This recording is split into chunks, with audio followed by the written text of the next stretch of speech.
para que a gente possa acalmar os nossos corações, acalmar as nossas mentes, serenar os nossos pensamentos. E a partir de agora, estarmos atentos aos ensinamentos que a lição de hoje proporciona a cada um de nós. Que sejam momentos realmente que possamos aproveitar na nossa vida, que os entendimentos que faremos da lição possa ajudar na nossa conduta, no nosso caminhar nesse planeta, que é de provas e expiações, porque certamente passaremos por momentos difíceis. Essas lições que aqui aprendemos, elas nos fortalecem, fortalecem os nossos lares, fortalece o nosso poder de vibração positiva em benefício das pessoas necessitadas e também de cada um de nós, que com certeza necessitamos de todos esses ensinamentos. Então, que possamos fazer desta noite uma noite feliz e de bastante aprendizado. E que o nosso companheiro Dalton, o expositor da noite, seja feliz, esteja bem amparado pela espiritualidade, para fazer a sua exposição chegar até os nossos corações. E que assim seja. É uma alegria muito grande poder participar. O domingo parece um dia especial, né? Mas o domingo sempre é um dia especial em que nós estamos preparados ou receptivos à mensagem do Cristo. Então, tanto as palestras que fazíamos, né, presencialmente e que ainda fazemos na parte da manhã, quanto esse tipo de atividade, que para mim é novo, né, a primeira vez que eu participo, eles são muito importantes para nós, né? Iniciamos a semana enchendo o nosso coração com a fé, com a presença de Deus, com as mensagens trazidas pelo Cristo, e vamos usufruir, né, desse momento. Esse livro, Ceifa de Luz, é muito especial, né? As lições, todas elas, são profundas e merecem uma análise bem detalhada. Mas a de hoje, em particular, ela nos traz essa necessidade de resignação diante da vida. A mestra, como é chamada aqui por Emmanuel, a mestra divina, ela é um instrumento do Pai que nos possibilita evolução. Mestra, professora, alguém que nos ensina. E que muitas vezes, pelo nosso comportamento, pelo nosso egoísmo, nós nos sentimos ultrajados por ela, porque ela nos visita sempre nos momentos em que somos contrariados.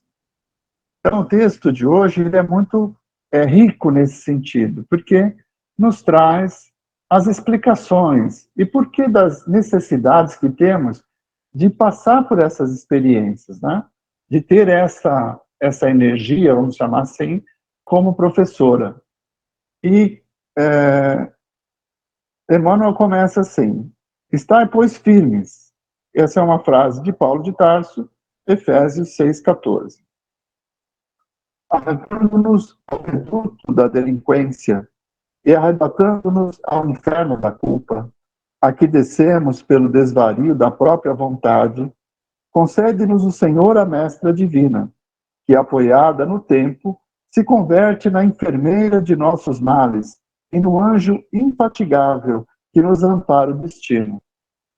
Então, nós já percebemos que é uma energia concedida pelo Pai nos momentos em que nós nos desviamos do caminho. Então, nos lembrando dos ensinamentos do Cristo, que nos dizem que nos será dado segundo as nossas próprias obras, né? A lei de causa e efeito, nós percebemos que esta mestra ela está relacionada com os nossos desvios, nos momentos em que nós fugimos ao comportamento do Evangelho. Não conseguimos compreender e praticar os ensinamentos do Cristo. Então, são nesses momentos que ela vai nos visitar. Que nós necessitamos de algo que nos recoloque no caminho. Então, Emmanuel coloca bem nesse primeiro parágrafo, quando que nós precisamos ser ensinados, né? Quando que essa mestra vai nos visitar? Quando nós nos desviamos do caminho e vamos colhendo as consequências desses desvios. Ele continua: paciente e imperturbável, desenvolve-nos todos os golpes com que dilaceramos o corpo da vida, para que persistamos na grade do erro ou nos cárceres do remorso.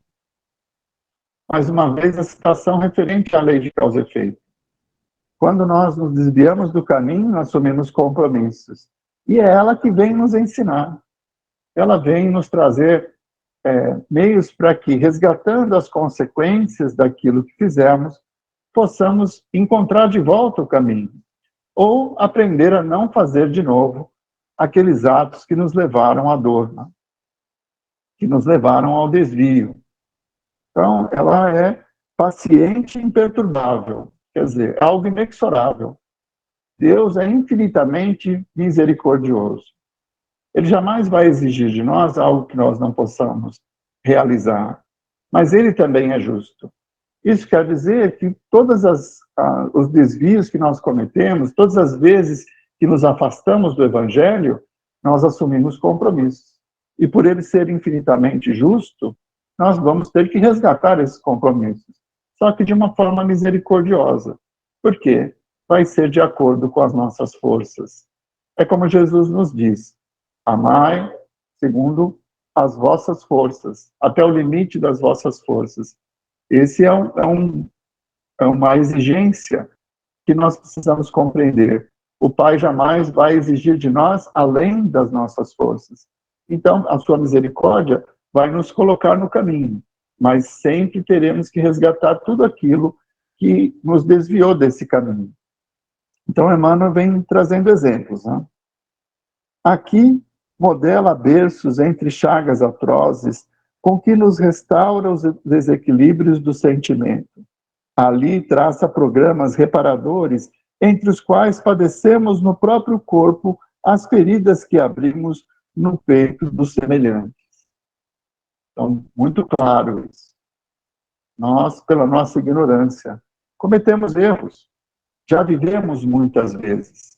Já passamos por essa terra inúmeras encarnações. E, pela ignorância, acabamos cometendo erro. E ele fala que essa mestra divina, ela vem nos restituir o equilíbrio, nos dando a oportunidade de refazer nossos passos. Agora reúne nos laços do mesmo sangue ferrenhos adversários que se degladiavam no ódio para que se reconciliem por intermédio de prementes obrigações, segundo os ditames da natureza. Depois, constrange a carência aflitiva no lar empobrecido e doente, quantos se desmandaram nos abusos da avareza e da ambição sem limites, a fim de que retornem ao culto da verdadeira fraternidade. Então, o que ele quer dizer aqui? Renascer, uma nova encarnação, nos aproxima de pessoas com quem nós precisamos conviver. É a família. Os laços consanguíneos fazem com que nós desenvolvamos sentimentos muito especiais por aquelas pessoas que nos acolheram, nossos pais, nossos irmãos, aqueles que estão convivendo conosco. Mas quem são esses espíritos? De onde eles vieram antes de reencarnar ao nosso lado? Quais são as relações que nós já tivemos com eles? Então, nós temos a possibilidade de conviver por um laço muito forte. O elo consanguíneo, a família, é um laço muito forte entre as pessoas. Dois irmãos podem se odiar, eles não se toleram, mas se uma pessoa de fora da casa vier agredir o seu irmão, você vai defendê-lo.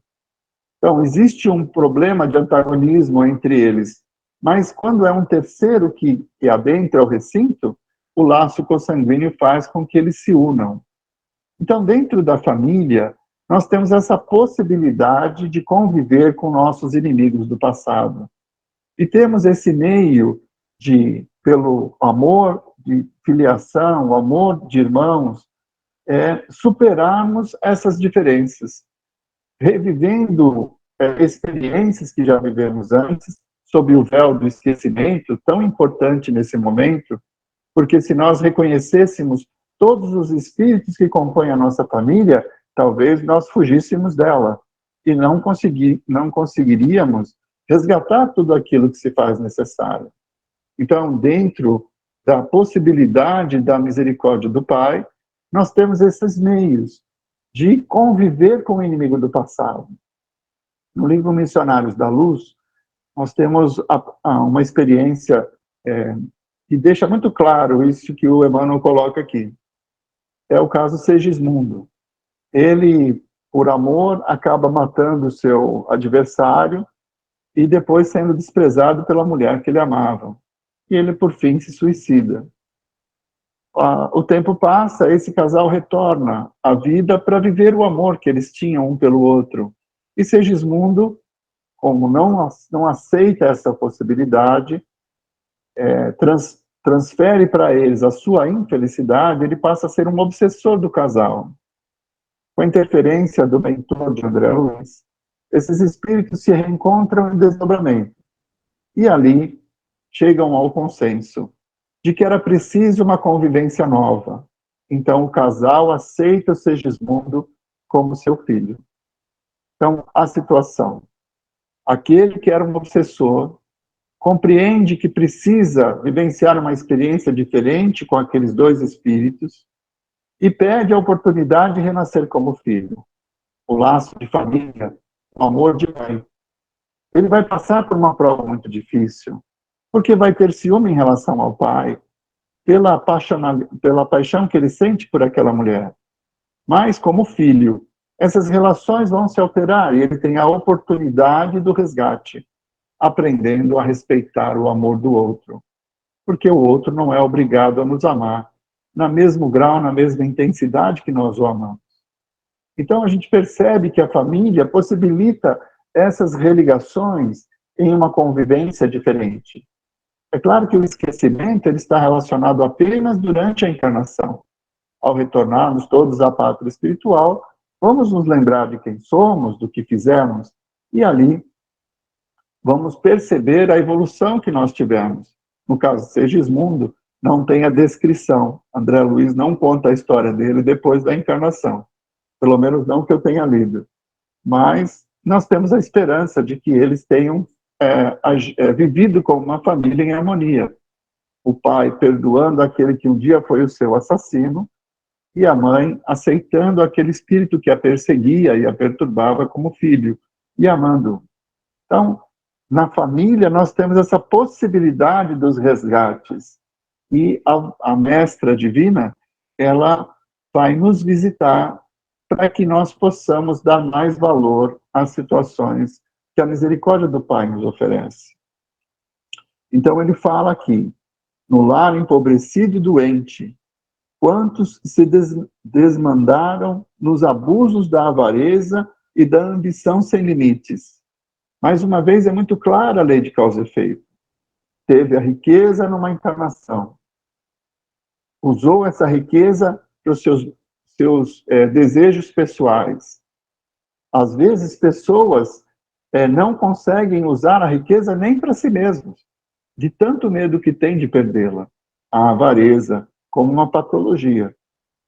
Depois dessa encarnação, ele retorna à vida física numa condição de pobreza, para que possa dar valor às pequenas coisas e se libertar da ganância, da avareza que ele viveu em vidas anteriores.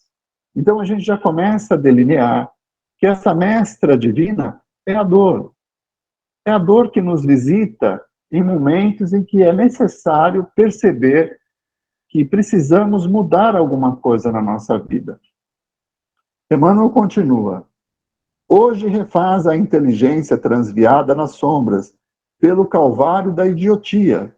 Amanhã recompõe com o buril de moléstias ingratas a beleza do espírito que os nossos desregramentos no corpo transformam tantas vezes em fealdade e ruína. Então, mais uma vez, hoje refaz a inteligência transviada, o espírito muito inteligente, mas extremamente orgulhoso, que usa da sua inteligência em benefício próprio, em prejuízo das pessoas com quem ele convive, impondo a sua autoridade, impondo as suas vontades, submetendo as pessoas, menosprezando o irmão que caminha ao seu lado. Então, ele, ao desencarnar, tem um confronto com esse juiz inexorável, esse juiz que não perde nem um detalhe de cada sentimento das nossas decisões, das nossas atitudes, que é a nossa consciência. E confrontando com ela, renasce numa nova encarnação, com o cérebro limitado, vivendo situações em que ele vai ter que passar por experiências novas e não terá à sua disposição o conhecimento adquirido, porque o espírito não perde o conhecimento, mas o corpo deixa de ser um bom instrumento. Então, com o cérebro danificado, ele vai ter dificuldade de se expressar, ele vai ter dificuldade de realizar os seus desejos, porque está limitado pelo corpo. Então, mais uma vez, a dor, para que ele possa, avaliando as decisões tomadas anteriormente, se tornar uma pessoa melhor. Então, vem a mestra nos ensinar, mais uma vez, sobre essas nuances da vida. Valores que nós temos muito altos ainda, porque estamos aqui no mundo de provas e expiações. Então, a aparência física, a riqueza material, a fama, a fortuna, que para muitas pessoas ainda é sinônimo de felicidade, mas que para o espírito podem ser provas danosas que vão nos trazer dor e sofrimento.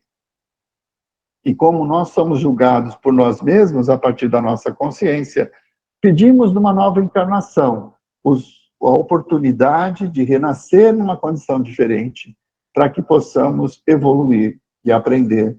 Então, a dor vem nos visitar com corpos menos perfeitos, com aparências diferentes dos padrões sociais, sofrendo as pressões que isso significa dentro da nossa sociedade, que ainda valoriza muito a aparência, a riqueza, a inteligência.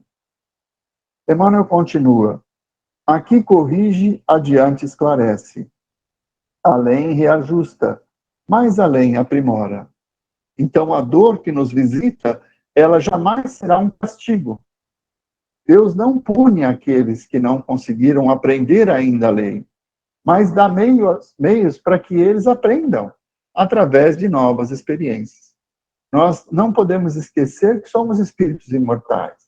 E diante dessa condição de imortalidade, levar essa vida material como um segundo diante da eternidade, que é o que está descrito lá no Evangelho segundo o Espiritismo. Então, alguns valores que este mundo exigem, nós precisamos dar menos importância. E outros valores que estão relacionados com a nossa consciência, com o nosso bem-estar, o equilíbrio emocional, então, aceitando aqueles com quem nós convivemos, caminhando com resignação diante das oportunidades da vida, nós vamos construindo uma vida melhor. É por isso que as dificuldades, as dores, são uma mestra, algo que vem, uma energia, uma situação, que vem nos ensinar aquilo que se faz necessário diante da nossa ignorância. Porque fomos criados assim, e a partir dessas experiências é que nós vamos deixar de ser ignorantes. Mas para isso é preciso que vivenciemos as experiências. E erramos, temos a oportunidade de levantar, porque a misericórdia do Pai é infinita.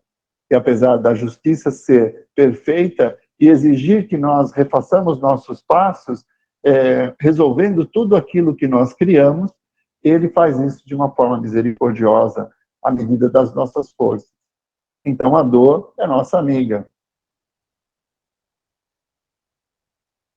Semelhante gênio invariável e amigo é a dor benemérita, cujo precioso poder sana todos os desequilíbrios e problemas do mal. Acho que eu pulei uma fase aqui, né? Tem um parágrafo, me perdoem. Incansável na marcha, cria e destrói, para construir ante as metas do bem eterno, usando aflições e desgostos, desencanto e amargura, para que a paz e a esperança, a alegria e a vitória nos felicitem mais tarde, no santuário da experiência. Então é aquilo. As provas não são castigos. Deus nos ama. E no seu sistema de leis perfeitas e imutáveis, ele vai sempre, pela sua misericórdia, oferecer meios para que nós nos aprimoremos. Então, a dor de hoje, a doença que nos visita, nos ensina a resignação e a fé. Ah, mas eu vou desencarnar. Pois é. Quando tivermos a consciência plena de que somos espíritos imortais e que a morte deste corpo é apenas uma passagem, uma mudança de planos, porque não deixaremos de existir, não deixaremos de ter os mesmos sentimentos, as mesmas afinidades, as relações com as pessoas que aqui ficaram e outras que nos antecederam, que já estão lá no plano espiritual, tudo ao alcance de um pensamento. Então, todas essas experiências que muitas vezes levam as pessoas ao desespero, àquela sensação de injustiça, tudo isso são meios para que nós olhemos para nós mesmos e que possamos transformar aquilo que é necessário. Por isso que ele diz, semelhante gênio invariável e amigo é a dor benemérita, cujo precioso poder sana todos os desequilíbrios e problemas do mal. É a dor que nos visita, ela nos indica que algo precisa ser modificado. A dor física é assim. Às vezes nós atribuímos a dor ao sofrimento. Ah, eu estou sentindo uma dor, então estou doente. Coitado de mim. Mas a dor é um sistema de alerta. Ela está nos avisando que algo está errado e que nós precisamos investigar a causa dessa dor para que encontremos a transformação, a cura. No caso da dor física, uma dor pode representar uma doença que, bem detectada de uma forma prematura, bem tratada, nos trará a restituição da saúde. Mas ela vem para nos avisar. Então, a dor é nossa amiga. A dor moral, quando nós nos sentimos contrariados, quando a raiva, o rancor, o ódio invade o nosso ser, em relação a situações que nós não queríamos vivenciar, ela também nos mostra o quanto precisamos ainda encontrar o caminho da humildade e da resignação diante da vontade do Pai. Então, a dor sempre será nossa amiga, seja ela física, seja ela moral, porque nos mostra o que é preciso mudar em nós. Precisamos cuidar daquilo que nos traz dor, não buscar ou exigir que as pessoas que estão ao nosso redor se transformem, mas mudar em nós, para que essa dor seja aplacada e nós continuemos convivendo com aqueles que é necessário conviver nesse momento da nossa evolução. E ele fecha, então, recordemos, no recinto doméstico ou na estrada maior, ante os amigos e os desafetos, na jornada de cada dia, quando visitados pela provação que nos impõe a suor e lágrimas, asserenemos o próprio espírito e, sorrindo para o trabalho com que a dor nos favorece, agradeçamos a dificuldade, aceitando a lição. Esse é o caminho da resignação, que nos afasta daquela sensação de injustiça que, por presunção, acreditamos sermos merecedores de uma vida melhor. Mas a lei é justa e perfeita. Deus é infinitamente misericordioso. Ele nos oferece segundo as nossas necessidades. Então, se a dor nos visita, é porque precisamos aprender algo com ela. Por isso que o Emmanuel termina o texto nos pedindo para que sejamos gratos diante das oportunidades que a vida nos oferece. Porque é dessa forma que vamos nos superar, que vamos conseguir modificar aquilo que ainda não conseguimos perceber, que é uma má tendência. Não é assim que se reconhece o bom espírita? Aquele que combate as suas próprias más tendências, que se esforça para combatê-las? Então, a dor nos mostra quais são e o que é preciso mudar. Então, diante dessa explanação do Emmanuel, nós precisamos ter mais gratidão no nosso coração e menos reclamações. Nós precisamos amar a Deus sobre todas as coisas de uma forma plena. O que significa isso? Confiando na sua justiça, na sua misericórdia, confiando no seu amor, que nos concede meios para que nós, a cada dia, nos tornemos pessoas um pouquinho melhores, até o ponto de chegarmos a perfeição que nos é dada a atingir e compreendermos o que significa ser feliz plenamente. No exercício da convivência sem dor, sem revolta, sem contrariedade. É à medida em que nós vamos nos aprimorando diante das oportunidades da vida, é que nós vamos percebendo que, como espíritos imortais, as coisas desse mundo vão passar, são transitórias, e que nenhum mal pode ser feito a mim, a não ser pelos meus próprios desejos, pelos meus impulsos, pelos meus valores, que precisam, de vez em quando, ser visitados pela dor, para que eu possa entender o que é preciso mudar em mim. Então, por isso, o título é perfeito, como quase tudo, como tudo que Emmanuel faz, né? A mestra divina. A dor é uma mestra divina que, pela vontade do Pai, nos ensina os caminhos para que nos tornemos pessoas melhores.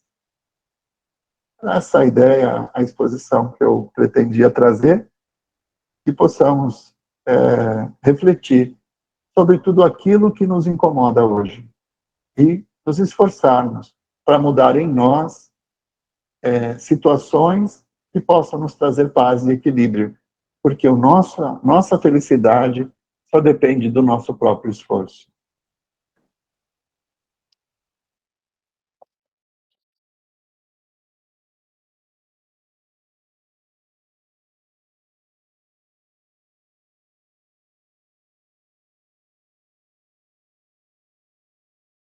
Então, agora, para a gente ir para o nosso encerramento, vamos fazer a nossa rápida irradiação, também a nossa oração, com essas palavras bonitas que ouvimos do Dalton, que é uma reflexão profunda que nós sempre precisamos fazer sobre a dor, né?